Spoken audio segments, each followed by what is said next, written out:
నువ్వు సిలువ వేసుకుని మార్నింగ్ దేవుడికి ఇవ్వాలని చెప్పి మార్నింగ్ రెడీ అవుతావు. ఎందుకంటే నువ్వు నీ యొక్క శరీరాన్ని నిబంధనలు తీసుకురావట్లేదు, సిలువ వేసుకోవట్లేదు.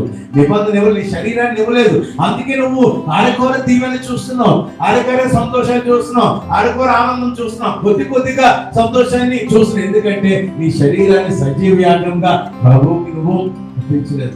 అపోస్తలుల కార్యాలు ఏం చేస్తున్నారు? వీళ్ళు వాళ్ళు అర్పించుకున్నారు. ఇక్కడ ఏం చేస్తాడు? పక్షుల్ని, పశువుల్ని, గొర్రెల్ని, మేకల్ని ఇక్కడ అర్పించాడు.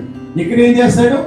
అబ్రహాం అర్పించాడు. అంటే ఒక పశువుల్ని, మేకల్ని, గొర్రెల్ని, పక్షుల్ని వధించి ఏటి కట్టాలని అక్కడ పెట్టి దేవుడు దాన్ని అంగీకరించమని అడుగుతున్నాడు. తీసుకునే వారికి లోపం వస్తాయి, గద్దెలు వస్తున్నాయి, ఏదైనా ఇంకొక జంతువులు వస్తాయి, మృగాలు వస్తాయి, కానీ వాటిని తోలుతున్నాడు. కష్టపడి తోలి ఏం చేస్తున్నారంటే దేవునికి అది పవిత్ర అర్పణగా చెల్లించడానికి ఇష్టపడుతున్నారు. ఇక్కడ ఏం చేస్తున్నారు? ఇక్కడ వీళ్ళు కూడా 50 రోజులు వాళ్ళు దేవుడు వచ్చే వరకు పరిశుద్ధాత్మ దేవుడు వస్తానని చెప్పారు.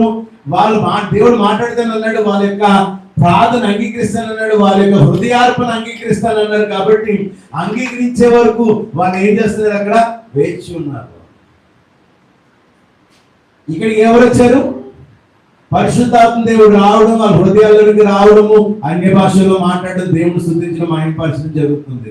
దేవుడు ఎప్పుడైతే నీ జీవితంలో ఉన్నాడో అక్కడ ఏం జరుగుతుందంటే దేవుడు మహిమపరచడం సూచిస్తాం.